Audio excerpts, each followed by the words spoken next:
जोरदार तालियां।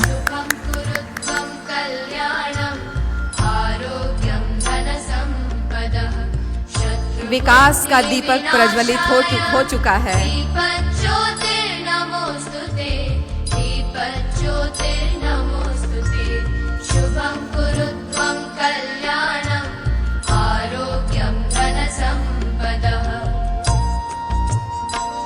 दीप प्रज्वलन के साथ ही छत्तीसगढ़ महतारी के छाया चित्र पर पुष्पांजलि के लिए हम निवेदन करते हैं।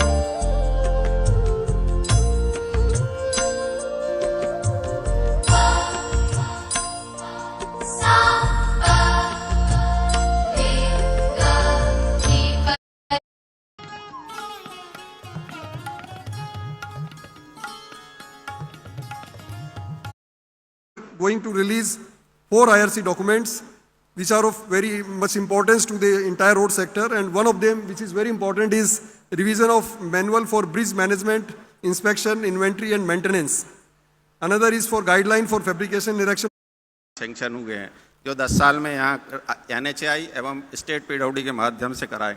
माननीय केंद्रीय मंत्री जी को मैं अवगत कराना चाहूँगा कि रोड सेक्टर में जैसे कि आपने पिछले बार निर्देशित किया था कि अल्ट्रा हाई परफॉर्मेंस कंक्रीट को ब्रिज में यूज़ करना चाहिए। छत्तीसगढ़ में भी सर हम लोगों ने यूज़ किए करने के लिए तैयारी कर ली है और एक प्रोजेक्ट में अप्रूवल दे दिया है। और नागपुर में पूना में स्वयं गया था, वो पंढरपुर वाला जो ब्रिज बन रहा है उसको देखने, एवं एक मैंने यहाँ से अप्रूवल भी दिया है और वो गडर मेरे ख्याल से दिसंबर में यहाँ आ जाएगी और उसका उपयोग हम लोग यहाँ कर लेंगे।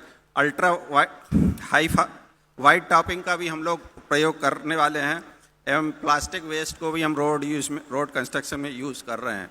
अंत में एक बार फिर मैं माननीय गडकरी जी का हृदय से आभारी हूँ जिनने अपना समय निकाल कर यहाँ उपस्थित हुए और इस कार्यक्रम को गौरवान्वित किया। एवं मैं सभी पदाधिकारियों का भी हृदय से आभारी हूँ, माननीय मुख्यमंत्री जी का भी आभारी हूँ एवं केंद्रीय राज्य मंत्री जी का भी आभारी हूँ एवं उप मुख्यमंत्री जी का भी बहुत बहुत आभारी हूँ। धन्यवाद। बहुत बहुत धन्यवाद महोदय। और अब पूरे सम्मान के साथ तालियों की आवाज के साथ हम आमंत्रित करते हैं माननीय उप मुख्यमंत्री सह लोक निर्माण मंत्री छत्तीसगढ़ शासन श्री अरुण साव जी को।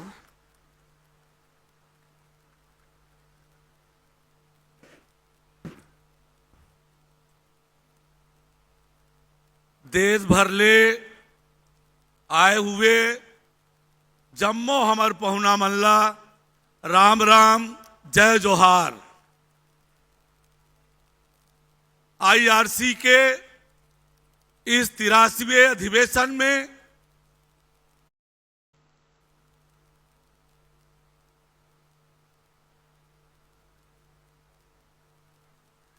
अगली कड़ी में हम आमंत्रित करते हैं BB Pandey medal for technical papers on outstanding contribution work in payment Shri Pankaj Goyal ji. हम आमंत्रित कर रहे हैं श्री पंकज गोयल जी को और ये मेडल में नामांकित सदस्य हैं श्री पंकज गोयल, डॉक्टर राकेश कुमार। मंच पर हैं श्री पंकज गोयल जी।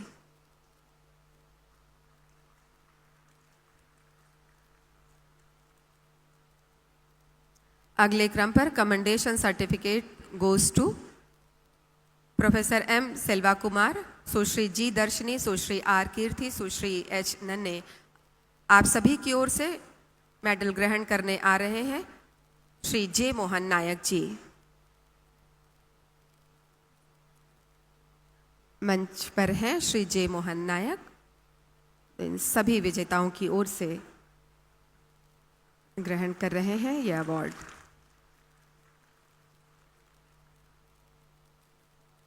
इनहेंसिंग पेमेंट रिलायंस के लिए नामांकित हैं सुश्री धर्मा सी भट्ट। आप आमंत्रित हैं मंच पर जोरदार तालियों की आवाज के साथ।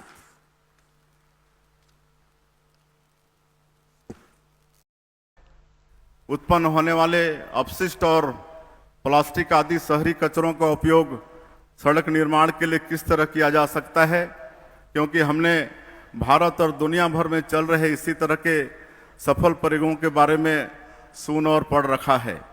छत्तीसगढ़ कृषि और खनिज संपदा के मामले में भी बहुत धनी प्रदेश है। सेंट्रल पूल में हम हिंदुस्तान को $5 ट्रिलियन की इकोनॉमी बनाएंगे। हमारे देश की अर्थव्यवस्था को वर्ल्ड की 3rd लार्जेस्ट इकोनॉमी बनाएंगे, आत्मनिर्भर भारत बनाएंगे। ये सपने अगर पूरे करने होंगे तो हमें इंडस्ट्री, उद्योग क्षेत्र और एग्रीकल्चर में प्रगति करनी होगी। इंडस्ट्री में अगर प्रगति करनी होगी तो इंफ्रास्ट्रक्चर डेवलप होगा तो इंडस्ट्री डेवलप होगी। Water, power, transport and communication, ये 4 इंफ्रास्ट्रक्चर अगर हम निर्माण करेंगे तो हमारे यहाँ उद्योग आएंगे, व्यापार आएगा, व्यापार बढ़ेगा और एग्रीकल्चर की भी तरक्की होगी।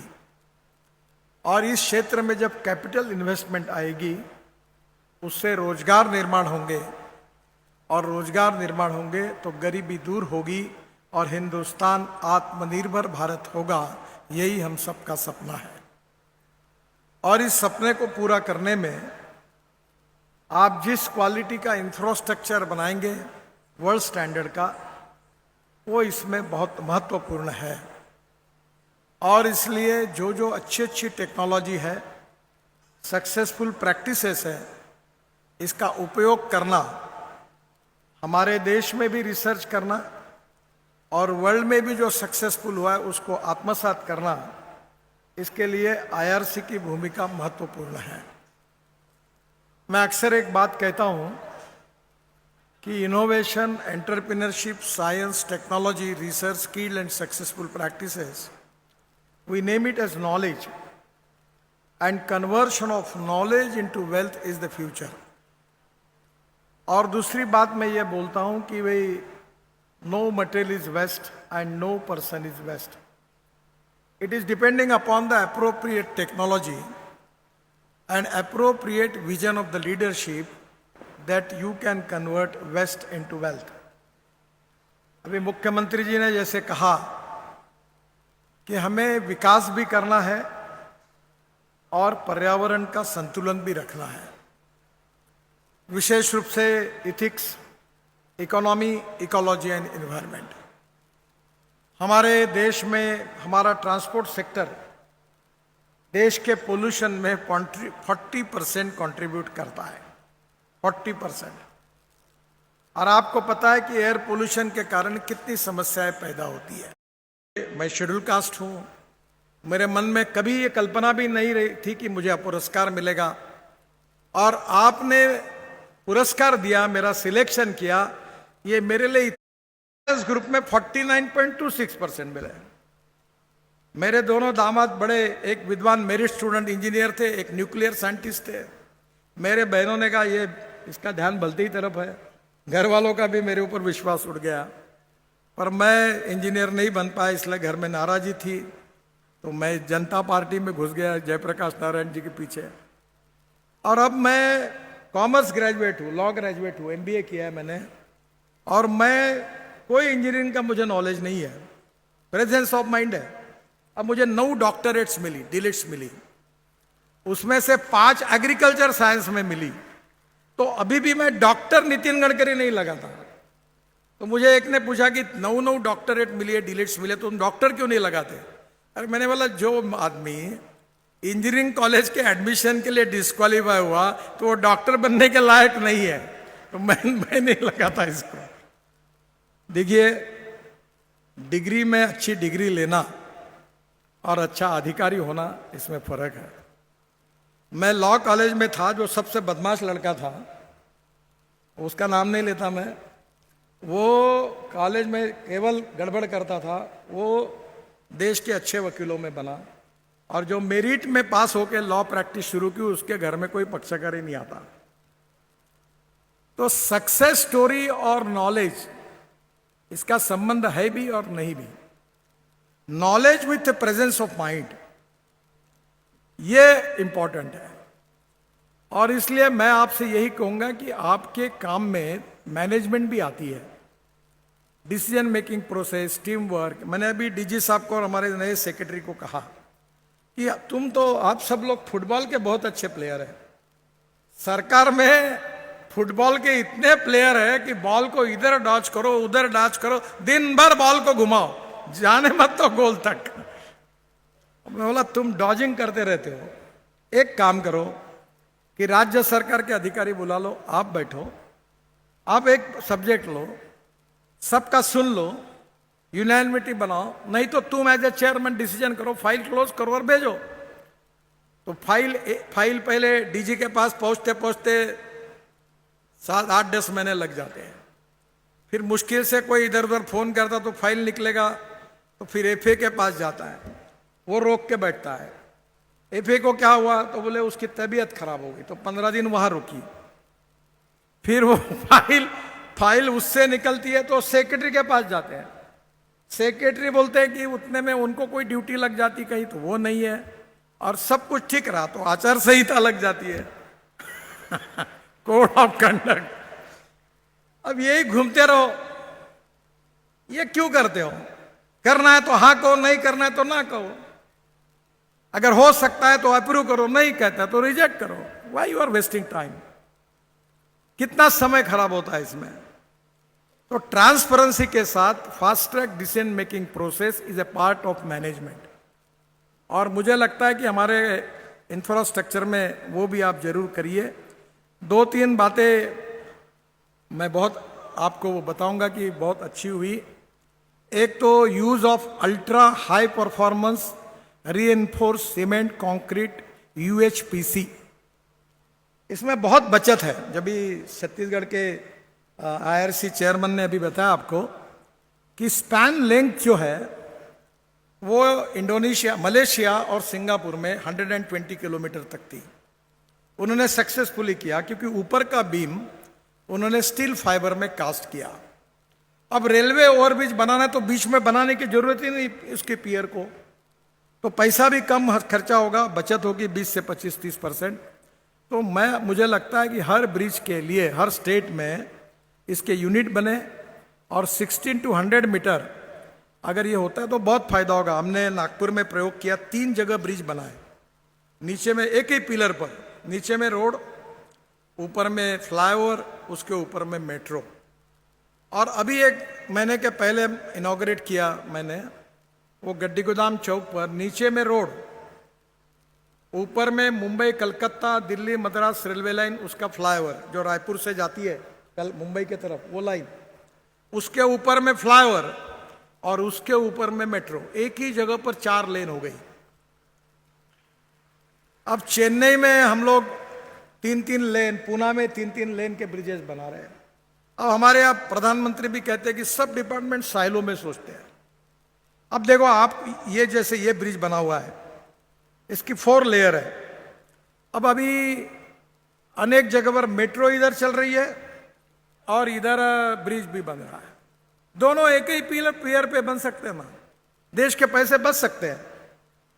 और इसलिए मेरा आपसे सुझाव है कि जनता का पैसा जितना बचा सकते हैं उतना बचाने की कोशिश करिए। दूसरी बात जो मेरा बहुत प्रिय विषय है कि हमारे देश में महाराष्ट्र, गुजरात, राजस्थान, छत्तीसगढ़, मध्य प्रदेश, कर्नाटक, तमिलनाडु, आंध्र प्रदेश, तेलंगाना, बाद में झारखंड, यहाँ पानी की दिक्कत है। मैं किसान हूँ, हमारे यहाँ 10,000 किसानों ने आत्महत्या की। ये जो आप देख रहे हैं, अभी हमने 1,000 लेक बनाए फ्री ऑफ चार्ज। ये हमने क्या किया कि ये रोड के लिए जो मिट्टी लगती है, मुरूम लगता है, वो जो जगह ऑफर करते वो लिया और एक तालाब बना दिया, लेक बना दिया, और वो रोड में काम में लाया। मैं बहुत बार हमारे किसानों में कहता हूँ कि दौड़ने वाले पानी को चलने के लिए लगाओ, चलने वाले पानी को रुकने के लिए लगाओ, और रुके हुए पानी को जमीन को पीने के लिए लगाओ। गांव का पानी गांव में, खेत का पानी खेत में, घर का पानी घर में। और अगर आपने ऐसे छोटे छोटे, छत्तीसगढ़ में भी पानी की दिक्कत है, और अभी तक जो काम हुआ उससे कम से कम 2 लाख हेक्टेयर जमीन पानी के नीचे आई। मेरे घर में 60 एकड़ खेती है, 3 कुएं थे, 1 घंटे में पानी खत्म हो जाता था। बाजू के नदी का खोलीकरण, रुंदीकरण हमने किया, अब पानी भरपूर आया। साढ़े सात हॉर्स पावर के पंप, 3 पंप लगाए और अब 10 घंटे 8 घंटे पानी मिलता है और मेरा इरिगेशन 60% हो गया और मेरा एग्रीकल्चर इनकम 2.5 गुना बढ़ गया। तो मैं आपको यही कहूंगा, 1 रुपया खर्चा नहीं होता।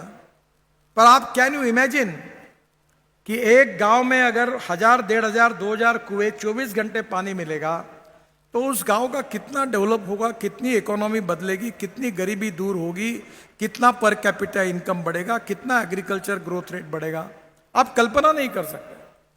और दूसरी बात आपको चाहिए, अभी महाराष्ट्र सरकार ने इसके लिए स्पेशल जीआर निकाला, तेलंगाना, आंध्र प्रदेश ने निकाला। मैं छत्तीसगढ़ के मुख्यमंत्री को भी अनुरोध करूंगा कि आप ऐसे तालाब बना लीजिए और उसको कुएं के लिए सोलर पंप दे दीजिए। लाखों हेक्टर जमीन पानी के नीचे आएगी। चावल का 1 क्रॉप नहीं 3 क्रॉप होंगे, इतना पानी मिल जाएगा।